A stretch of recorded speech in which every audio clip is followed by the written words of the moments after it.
Welcome to part 2 in the No Monkey Reading Info playlist.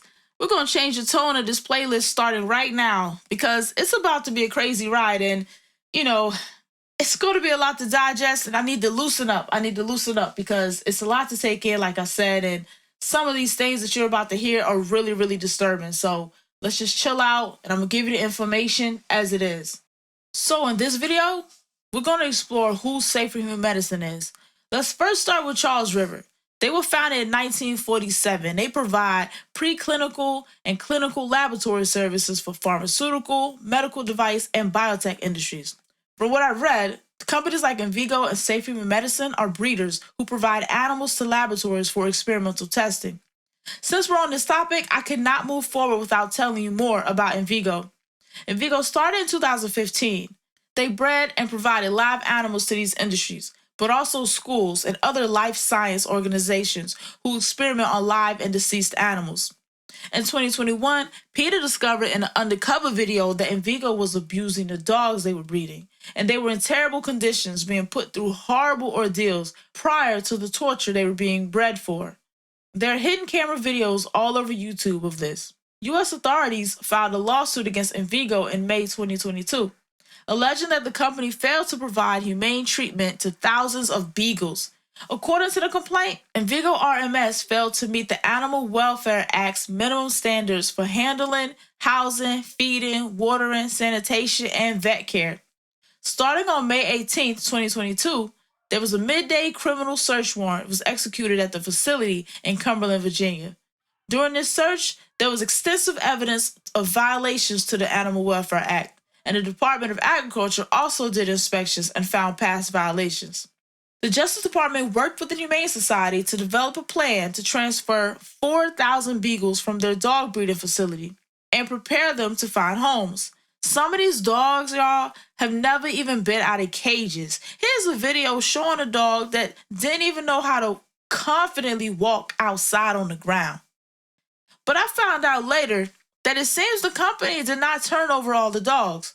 According to protesters in England, Envigo took about 90 dogs to another location either to breed and start a new colony, or they were sold to a lab in England for more torture.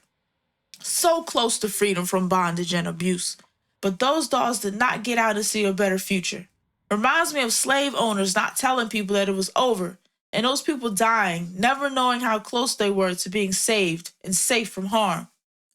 I could not find any information on a financial settlement, so I'm assuming the settlement was simply them turning over most of the dogs.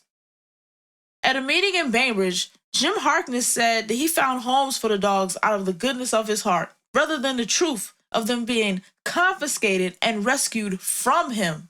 We could have, and been totally legal, we could have euthanized all of those dogs, all right? And I said, no, all right? I can't sign up to see those dogs euthanized, all right?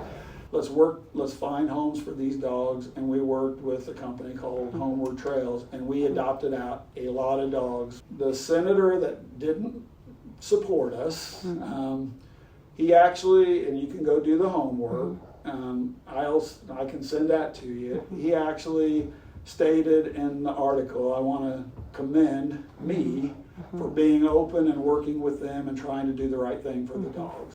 Now, after hearing that, you might think that he really meant only looking for loving homes for these dogs. But he also meant not wanting to euthanize them so that they could be put through more experimental testing and abuse at other facilities and laboratories. In that, we didn't try and make money on it. We gave dogs to veterinary schools. We offered them, and when I say gave, we gave them, all right? You take them, they're yours, all right? We gave them to researchers. Unfortunately, most of them didn't need it. Speaking of which, Harkness was one of the key players at Envigo, since he was their COO.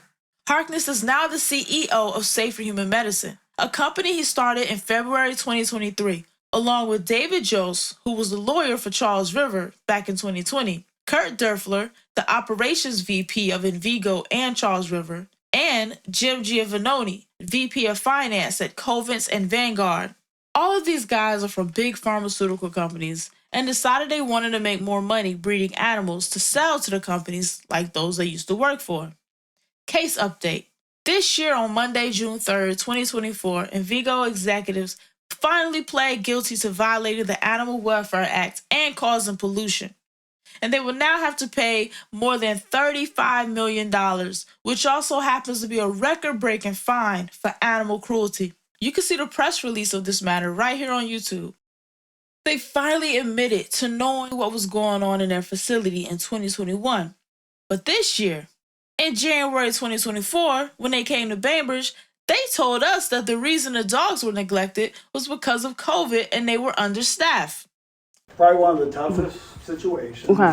It was COVID. Okay. Right. Yeah. COVID hit, kind of a perfect storm. Staff that are out for being sick.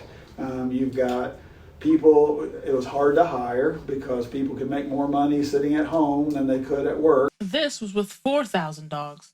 What happens when there's either another pandemic or a catastrophic weather event, and we have allowed these people to breed and house 30,000 monkeys? Because of this ruling, these guys are officially federal offenders of animal cruelty. How are they able to be around animals now, let alone start a company that houses and breeds 30,000 monkeys? They couldn't even take care of 4,000 dogs that they were breeding that were going to be killed anyway. And now, how did they convince a small town to loan them $300 million to start this business? Something I failed to mention in my last video, y'all. There is a community effort to fight this nightmare. People are protesting, raising money for awareness, legal fees, the works. These people are doing all that they possibly can and then some. And they also are regularly attending local meetings to make sure that nothing else like this goes down. You can find more information about these efforts and the steps that we or people are taking right here on this website, standupbainbridgega.com. Please join us. Bainbridge and surrounding areas need you. Your voice, it really, really matters. Trust me. Thank you for watching. Be sure to like and subscribe, but most importantly, click that cute little bell icon to get notifications on the next video drop. Have a good one.